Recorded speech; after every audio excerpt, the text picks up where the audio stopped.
y dirigirnos para entender cuáles son tus prioridades y qué es lo que tú quieres que hagamos en tu reino. En Cristo Jesús. Amén. El ungido. Salmo capítulo 2, versículos 1 al 4.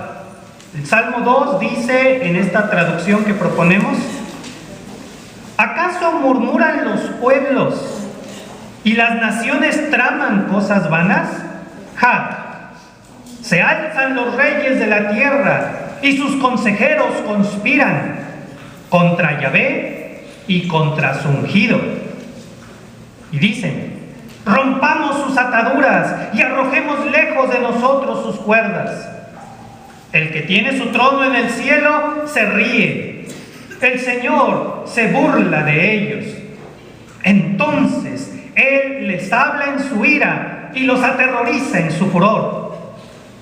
Yo mismo he ungido a mi rey en Sión, mi monte santo. Voy a recitar el decreto de Yahvé. Me dijo: tú eres mi hijo, yo te he engendrado hoy. Pídeme y te daré las naciones como herencia, y los confines de la tierra serán tu posesión.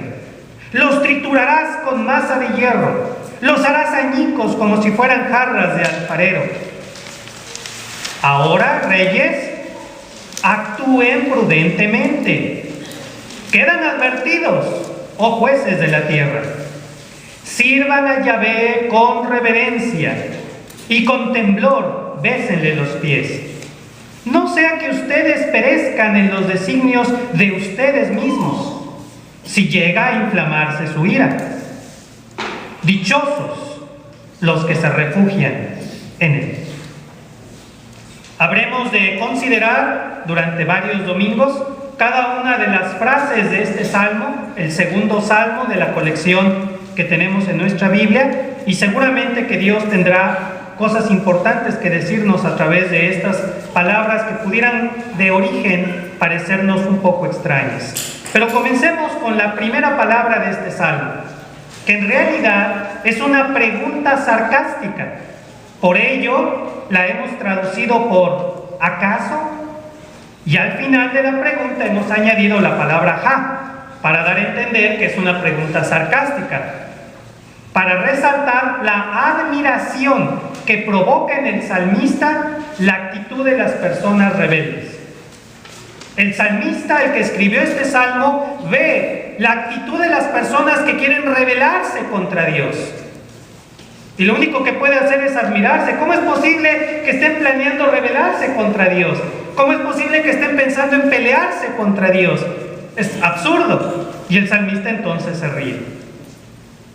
Ahora bien, este salmo describe un motín, una sublevación. Pueblos y naciones murmuran la forma de rebelarse. Nunca existió esto en la historia de Israel. No hay ningún pasaje en la Biblia, en todo el Antiguo Testamento, que pueda ajustarse perfectamente a lo que está describiendo este salmo. Más bien, debemos entender que de forma poética, el salmista está imaginándose una situación entre ideal y espiritual. Y entonces da esta visión que Dios le permitió tener. Para la palabra pueblos, podemos pensar en ciudades y aldeas individuales. Para la palabra naciones, podemos pensar en grupos étnicos completos. Ellos traman, dice el salmista, cosas vanas. Y esto nos llama la atención. Los planes que ellos tienen es rebelarse de la autoridad de Dios. Queremos vivir sin la autoridad de Dios. La Biblia dice: no robarás. Vamos a formar una sociedad donde no sea malo robar. La Biblia dice: honra a tu padre y a tu madre. Vamos a formar una sociedad donde no sea necesario honrar a nuestro papá y a nuestra mamá. La Biblia honra el matrimonio entre hombres y mujeres. Vamos a crear una sociedad donde eso ya esté pasado de moda. Esa es la rebelión de la que habla el Salmo. Dios creando una serie de normas, de leyes, de estilo de vida para que la humanidad pueda vivir en paz y armonía, y un grupo de personas, pueblos enteros, planean cómo zafarse, cómo quitarse esa cobertura de Dios. Ese es el motín, ese es el plan. Pero ¿cómo lo llama el salmista? Cosas vanas. Es decir, sus planes, ya antes de ponerlos en práctica, son un fracaso. No lograrán nada de lo que planean. Por eso la pregunta sarcástica: ¿de veras? ¿De veras se van a rebelar contra Dios? Pero no solo es una conspiración popular. Dice el pasaje que los reyes y sus consejeros planean una gran rebelión. ¿Contra quién? Dice el pasaje de la Biblia: contra Yahvé y contra su ungido. Y obviamente lo que nos va a llamar la atención es la palabra ungido. Este salmo se escribió cientos de años antes de Jesús, y por eso es muy importante atenderlo. La palabra ungido en hebreo se pronuncia Mesías. Si usted leyera en hebreo este pasaje, al llegar a este versículo encontraría la palabra Mesías. Si usted estuviera leyendo la traducción al griego, encontraría la palabra Cristo. Así que la palabra Cristo no es el nombre o el apellido de Jesús. En el Nuevo Testamento leemos Jesús el Cristo, o Jesús Cristo, o Jesucristo. Y algunos incluso llegaron a pensar que Cristo era como su apellido o como su segundo nombre. No, es un título, Cristo es un título. De hecho, es la traducción de la palabra hebrea Mesías. Una persona ungida es una persona elegida por Dios que recibía su nombramiento, como podía ser un rey, un sacerdote o un profeta. Y la ceremonia consistía en derramar aceite perfumado sobre su cabeza. El profeta, por ejemplo, el profeta Samuel, tenía una botellita con aceite, un aceite perfumado, como una loción, pero un poquito más espeso. Y entonces, cuando va a buscar a David, lo unge, o sea, derrama este aceite sobre su cabeza. Este aceite baja, ¿verdad?, por su cara, ¿verdad?, por sus hombros, y obviamente despide un aroma muy agradable, un perfume, está perfumado, y ese perfume le duraría días, era un perfume muy concentrado. Bien. A este acto, al acto de derramar el aceite, se le llama ungir. El aceite usado en esta ceremonia se le llamaba unción. Ponga atención. Unción era el aceite perfumado que derramaban sobre la persona que había sido elegida para una tarea. Y la persona honrada, la persona a la que se le derramaba el aceite, se le llamaba ungido. El rey David era el ungido de Dios. El profeta Eliseo era el ungido de Dios. Aarón fue ungido por Moisés. Entonces, como los ejemplos que les acabo de dar, reyes, sacerdotes y profetas en el Antiguo Testamento recibieron esta unción. Pero Dios, en los Salmos y después en los profetas, va a anunciar que Él enviaría a su ungido para cumplir la voluntad divina. ¿Quién ungió a David como rey? Samuel. David es el ungido de Samuel. Samuel lo ungió para que fuera rey. Pero Dios dice: yo voy a enviar a mi ungido. ¿Qué está queriendo decir? Que va a ser ungido por Dios, ya no por un ser humano. O sea, que la autoridad que reciba esta persona no se deriva de una persona más, sino de Dios mismo. Dios mismo lo va a ungir. ¿Por qué me detuve a explicar esto? Porque el día de hoy vivimos un ambiente, quizás no aquí en Paz Divina, pero seguramente en otras congregaciones, si usted tiene contacto con otras congregaciones, usted habrá escuchado estas palabras: ungido, unción. Es que nuestro pastor tiene la unción. Pues yo utilizo Dracar, pero no creo que hayan usado Dracar en aquella época. O el pastor es el ungido de Dios. Les quiero pedir un favor. y está grabado y ahora por muchos medios, ¿verdad? En audio y en video. Por favor, no me vayan a decir el ungido, porque me van a meter en muchos problemas cuando lleguemos allá arriba. Porque el ungido es Jesús. Es la única persona en el Nuevo Testamento que recibe el título de ungido. Ni Pedro, ni Juan, ni Pablo reciben el título de ungidos. Jamás nadie dijo que Pablo tuviera la unción de Dios, o que el apóstol Juan en sus cartas y en Apocalipsis había recibido la unción de Dios o era el ungido de Dios. No, en el Nuevo Testamento el único ungido es Jesús. Y además la carta a los hebreos aclara: Jesús será el único ungido de Dios. Yo entiendo, ¿verdad?, que algunos pastores, ¿verdad?, para querer llamar más la atención y que nos respeten más y que nos tomen en serio, ¿verdad?, pues dejamos que usen esos títulos, ¿verdad? Sí, soy el ungido de Dios, es que nuestro pastor tiene la unción. No usen esos títulos conmigo porque en buen lío me meten. Imagínense llegando allá al cielo: a ver, el ungido, a ver, venga aquí, ¿quién te ungió? La gran mayoría, bueno, por lo menos todos los pastores que yo conozco fueron llamados al ministerio, fueron consagrados al ministerio con una oración. El proceso de ordenación al ministerio, como le decimos en la denominación bautista, consiste en que un grupo de pastores le hace un examen al futuro pastor, como el examen profesional que algunos de ustedes han presentado, ¿verdad? Que se forma aquí un sinodal, no sé si se llame, una mesa con varias personas así mal encaradas, ¿verdad? Y enfrente está el aspirante, ¿verdad? Presenta su tesis, ¿verdad? Y le empiezan a hacer preguntas. Bueno, igualito, nomás sin tesis, ¿verdad?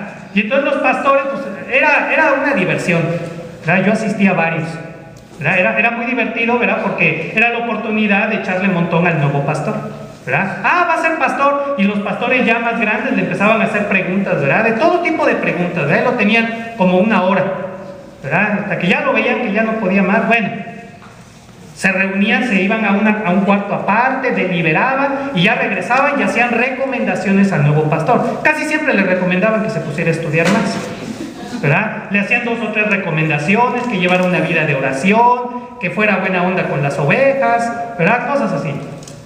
Y entonces los pastores se ponían alrededor del pastor, el pastor se arrodillaba y todos ponían su mano y oraban por él, le decían la imposición de manos. Entonces, y decían que ese pastor había sido ordenado al ministerio. Por cierto, nota curiosa, y esto tal vez les haga tomar decisiones, ¿verdad? Pero a mí nunca me ordenaron. Nunca tuve ese proceso de ordenación. Antes de entrar al seminario no, porque no había entrado al seminario. Entonces me decían: no podemos ordenarte porque nunca has ido al seminario.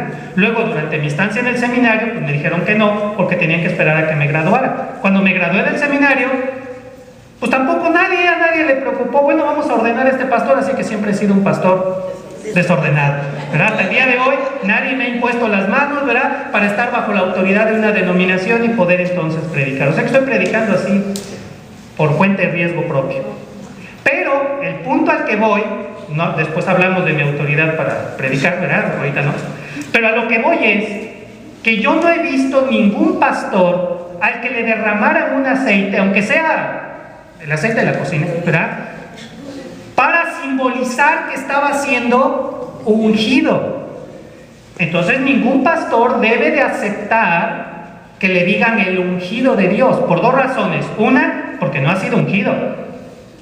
Y número 2, porque el ungido es Jesús. Y yo creo que nadie estamos autorizados para compararnos con Jesús, ¿verdad? Aunque tengamos nuestros problemas de complejos de inferioridad y que quiero llamar la atención y todo, bueno, podemos llamarlas de otra manera, pero nada de unción. Eso de que tiene la unción el pastor y por eso predica también, no. Esa unción son cosas de Dios referidas a Jesús. Bien, regresemos al sermón. Este ungido, entonces, es reconocido en el Nuevo Testamento como Jesús. Cada vez que aparezca la palabra el ungido de Dios en los salmos o en los profetas, se refiere a Jesús. No hay pierde. Es Jesús. Cuando Jesús fue bautizado, cuando Jesús iba saliendo de las aguas del bautismo, ¿qué vio Juan el Bautista? El Espíritu de Dios que descendía sobre de él. ¿Qué es eso? el ungimiento de Jesús. Jesús está siendo ungido, porque se oye una voz del cielo que dice: este es mi Hijo amado en quien tengo complacencia. En ese momento Jesús está siendo ungido y convirtiéndose en el Cristo. Bien, Jesús es el ungido de Dios, elegido para cumplir la voluntad de Dios. En su bautismo, por eso se bautizó Jesús. Jesús no se bautizó porque él estuviera confesando sus pecados. Por eso Juan el Bautista no lo quería bautizar. Oye, tú me deberías bautizar a mí, no yo a ti. Y Jesús le dijo: no, es que lo tenemos que hacer. Porque el bautismo de Jesús no era para perdón de pecados. El bautismo de Jesús era para recibir la unción, el llamado. A partir de este momento Jesús es elegido por Dios para cumplir la voluntad de Dios. ¿Y cuál es la voluntad de Dios? Llamar a la humanidad a la salvación en fraternidad. Subráyelo, por favor. Esta es la clave, este es el resumen del ministerio de Jesús. ¿Para qué fue enviado Jesús? Para llamar a la humanidad a la salvación. ¿Pero cómo? En fraternidad. No se trata de que cada quien sea salvo por su lado y que cada quien busque a Dios, como dice ese canto, a su manera. No, no es a mi manera, no es a mi modo, no es cada quien por su lado, es en fraternidad. Es cierto, la salvación es una decisión personal, es un acto de fe, pero el propósito de la salvación es que formemos comunidades de fraternidad, no templos, no religiones, no iglesias en el sentido institucional, sino fraternidad. Ese era el propósito de Jesús. En esto sabrán todos que son mis discípulos. ¿En qué? En que se amen unos a otros. El propósito básico, fundamental, exclusivo de Jesús es formar una comunidad donde las personas puedan experimentar la salvación y puedan vivir en fraternidad como hermanos. El gran ataque, la gran estrategia de Satanás el día de hoy contra la iglesia es romper la fraternidad. Las fuerzas demoníacas van a intervenir en nuestra mente, en nuestros sentimientos, para hacer todo lo posible para romper la fraternidad, para convencernos de no ser hermanos, de no amarnos. Esa es la estrategia satánica. No importa la lógica que le veamos, no importa los argumentos que esgrimamos, la voluntad de Jesús es que vivamos en fraternidad, y esa será la expresión de nuestra salvación. Expresamos y manifestamos, o el fruto de nuestra salvación es ese amor fraternal, esa capacidad de amarnos fraternalmente. Lo único importante en una congregación es que podamos vernos como hermanos. Todo lo demás no es importante, todo lo demás es secundario, y todo lo demás puede ser incluso quitado del medio, pero no la fraternidad. Y eso es exactamente lo contrario de lo que está sucediendo el día de hoy en el cristianismo en común. Mucha gente buscando simplemente cumplir. Voy el domingo a escuchar el sermón y ya cumplí con Dios, pero yo no quiero fraternizar, yo no quiero conocer a nadie, y están negando todo el propósito de Dios. Entonces, ¿para qué somos salvos? La salvación es para vivir en fraternidad. Bien, ¿qué dicen estas personas? Rompamos sus ataduras y arrojemos lejos de nosotros sus cuerdas. O sea, ya no quieren estar sometidos a la autoridad de Jesucristo. Pero el que tiene su trono en el cielo se ríe. El Señor se burla de ellos. Bueno, quiero aclarar que este es un lenguaje metafórico del salmista, que humanamente quiere describir la actitud de Dios. Yahvé no es como los seres humanos, pero al no tener palabras humanas para describir el carácter divino, se utilizan conceptos terrenales, los cuales deben ser considerados como metafóricamente, no literal. No se imaginen ustedes que literalmente Dios está sentado en un trono y que se está riendo, lo está señalando con el dedo y se está burlando. Muchas personas han tratado de imaginar a Dios así, lo han tratado de ver de forma literal y han dibujado un Dios que se parece más al Zeus griego que al Yahvé de los judíos. Y de allí que incluso mucha gente y muchos cristianos hasta el día de hoy siguen pensando en el Dios del Antiguo Testamento como un Dios violento, agresivo, vengativo, y al Dios del Nuevo Testamento como un Dios de amor, al grado incluso de que piensan que son dos dioses diferentes. Eso es, entre muchas otras cosas, porque estamos queriendo interpretar de manera literal algo que es simbólico. No se les olvide, hermanos, y por eso le vamos a dedicar mucho tiempo a los salmos. Los salmos son poemas. Son poemas para ser cantados. Y a usted que le gustan mucho las canciones, sabe muy bien que la letra de las canciones, en la mayoría de los casos, se deben de interpretar de manera metafórica, no de manera literal. En los cantos se habla de la luna y las estrellas y cosas así, y no lo va usted a interpretar de manera literal, lo interpreta uno de manera metafórica. Ayer vi la luna y vi tu nombre reflejado en la luna. Pues no, imagínense los astrónomos ahí viendo la luna y no vemos el nombre de Nati reflejado en la luna. ¿Cómo es que Javier ve el nombre de Nati reflejado en la luna? Yo nomás veo un conejo. Pero yo no veo el nombre de Nati reflejado en la luna. Javier porque bueno, está enamorado y pues nada más ve el nombre de Nati en la luna. Y luego peor me va a contestar Nati, y yo veo el nombre de Javi en el sol. Ay, no es cierto, pues si se ves el sol te quedas ciega. Ni siquiera lo vio, pero me lo dice, pues para que yo me sienta bien y que vea que hay reciprocidad y todo, ¿verdad? Sol y luna. Al rato vamos a estar discutiendo porque, tú nomás me ves en la luna, yo te veo en el sol. Pero bueno, ese es otro tema, ¿verdad? Claro que no lo vamos a interpretar de manera literal, sino de manera simbólica. Pero si llegamos a los salmos y queremos verlo de manera literal, porque allí dice que Dios se burló y todo, entendamos dos cosas. Una, son metáforas. Era un canto, era algo que cantaba la iglesia, así como cantamos ahorita paz, paz, cuán dulce paz, así ellos cantaban esto. Segundo, hay que entender que el salmista hace más de 3000 años no tenía las palabras, el vocabulario para poder describir los sentimientos o las emociones o el carácter de Dios, porque Dios no es humano. ¿Qué dijo Jesús a la mujer samaritana? Dios es espíritu, no es carne. Y ya con eso ya se acabó toda discusión sobre Dios. ¿Cómo podemos hablar de Dios si Dios es espíritu y nosotros somos carne? No podemos hablar de alguien que es espíritu si nosotros somos carne. Por tanto, tenemos que usar lenguaje de nosotros para tratar de explicar cosas de Dios. Así que no nos alarmemos de pensar en Dios burlándose y todo. No es esa la idea, de hecho la idea es otra. Yahvé, lo que está queriendo decir el pasaje, es que no se preocupa, no se altera por estos planes de conspiración en su contra. En realidad, le hacen gracia, le causan risa. Esto es lo que quiere describir el Mesías.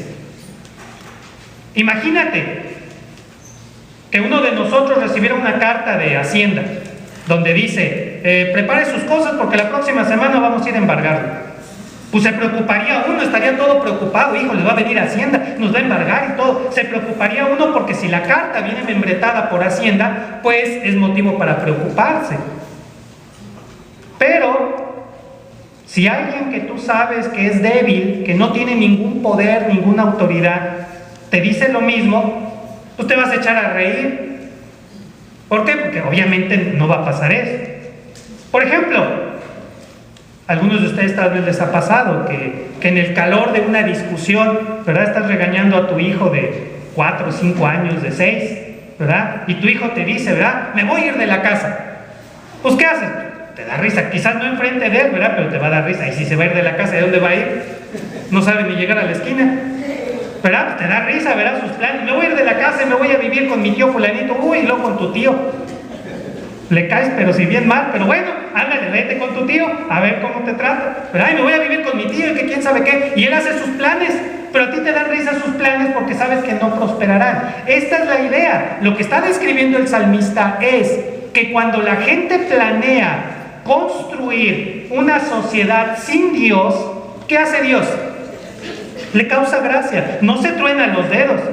Híjoles, Mao Zedong llegó al poder y va a expulsar a todos los cristianos. ¿Y ahora qué va a pasar? ¿Y qué van a pasar con las iglesias en China? ¿Y ahora qué va a suceder? No, Dios no se preocupó. Dios ni siquiera le tomó por sorpresa. 100 años antes de que Mao Zedong decidiera expulsar a los cristianos del país, Dios movió gente, jóvenes entusiastas de todo el mundo, sobre todo de Inglaterra y de Estados Unidos, y los envió a China, a que se metieran a lo más profundo de China y formaran iglesias. Se tradujo la Biblia al chino, se tradujo la Biblia y se imprimieron millones de Biblias en chino, se distribuyeron por toda China, y estos misioneros se quedaron allí a vivir. Los misioneros que expulsó Mao Zedong en su mayoría eran hijos o nietos de esos misioneros. O sea, ya había como 3 generaciones allí, y cuando los expulsan, todos ellos ya habían dejado pastores chinos a cargo.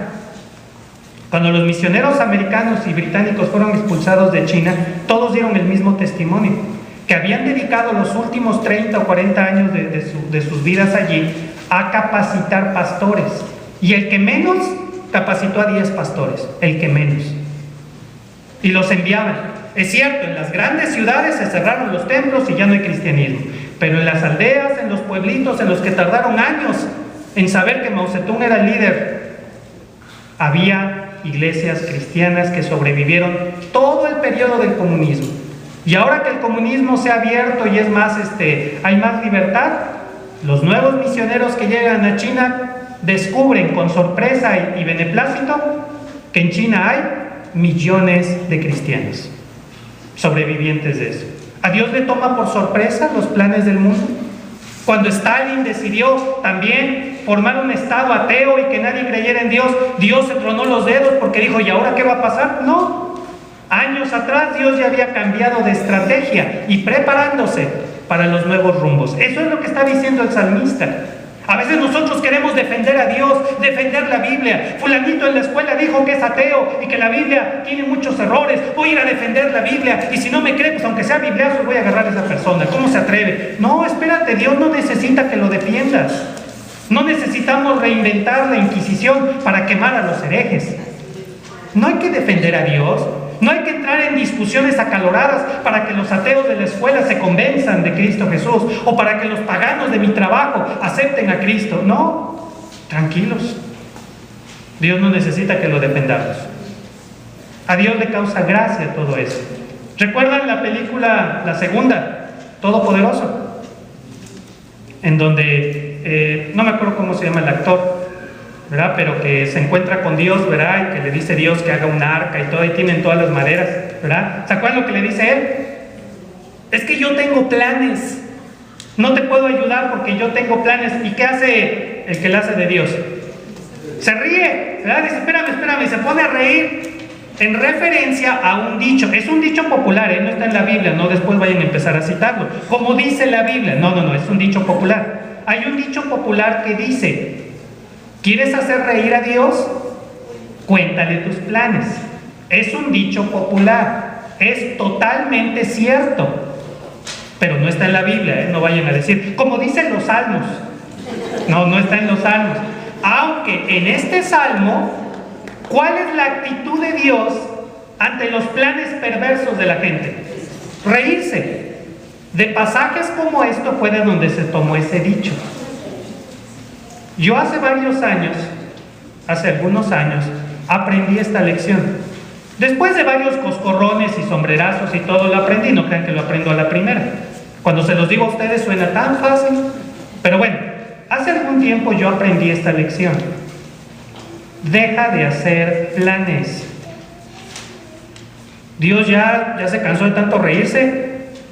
Deja que Él haga su voluntad en tu vida.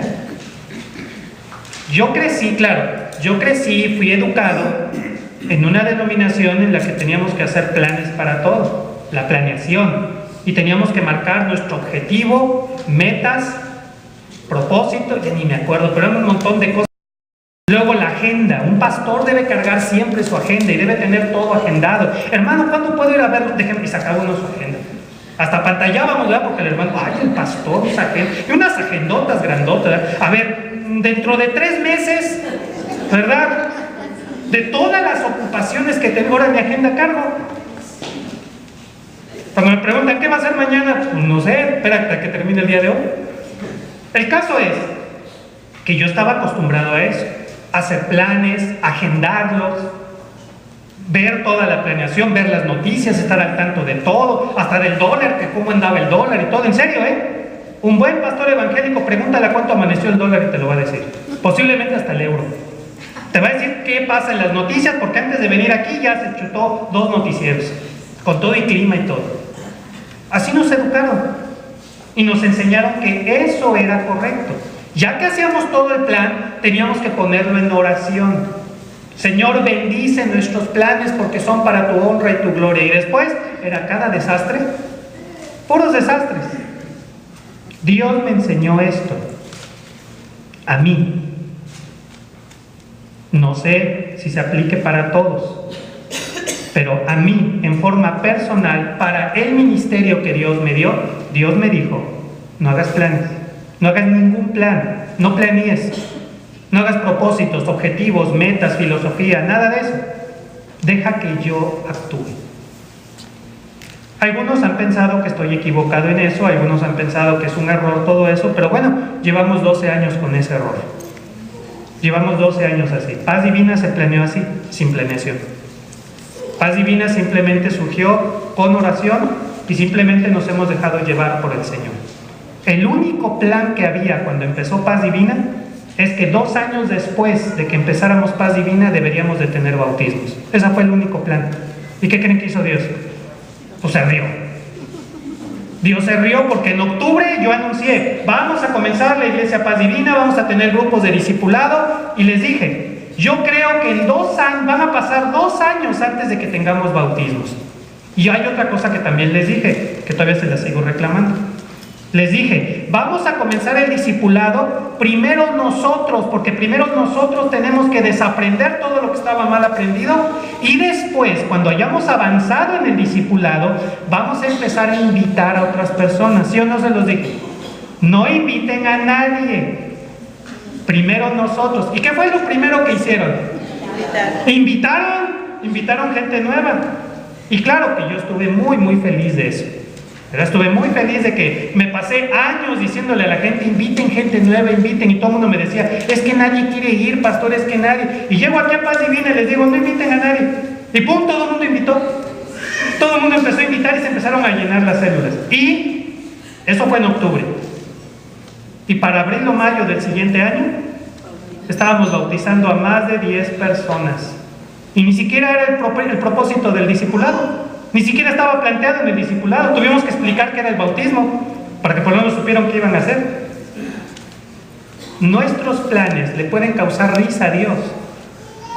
Nuestros planes buenos, porque nuestros planes buenos son de este tamaño y los planes de Dios son de este tamaño.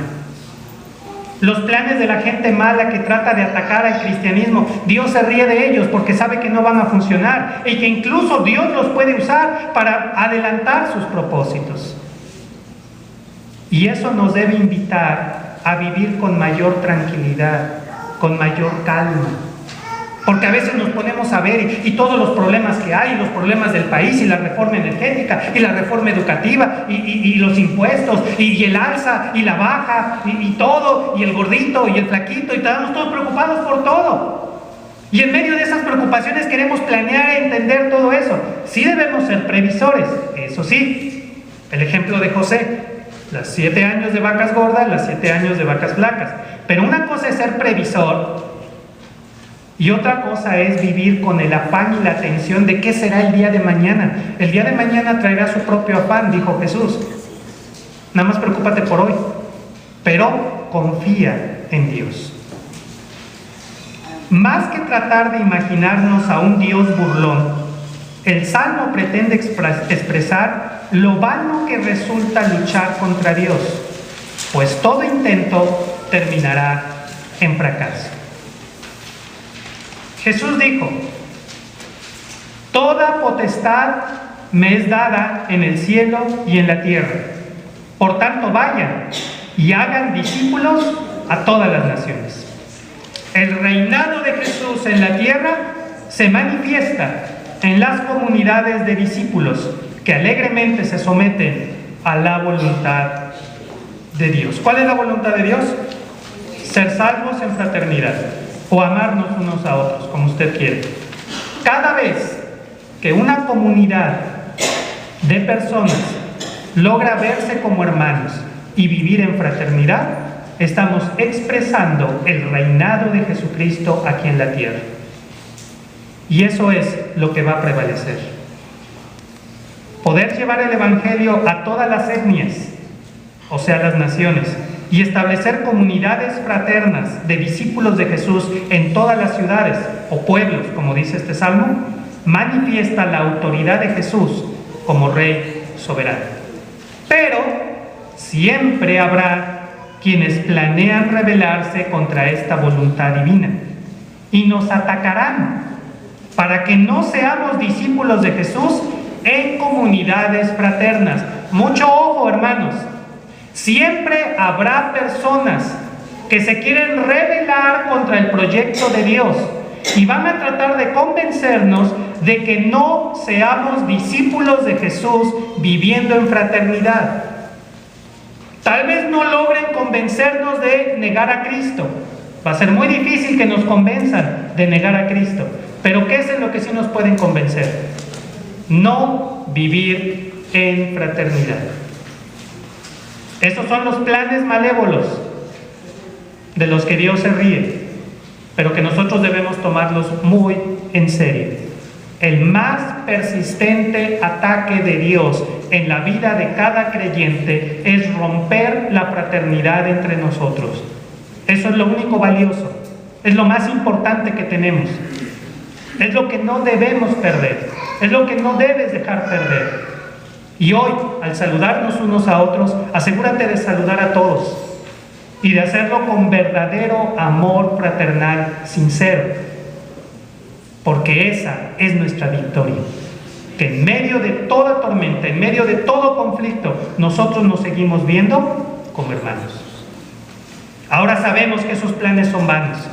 Por tanto, perseveremos con alegría en el discipulado, pues aún faltan más personas de integrarse a las comunidades que avanzan hacia las bodas del Cordero.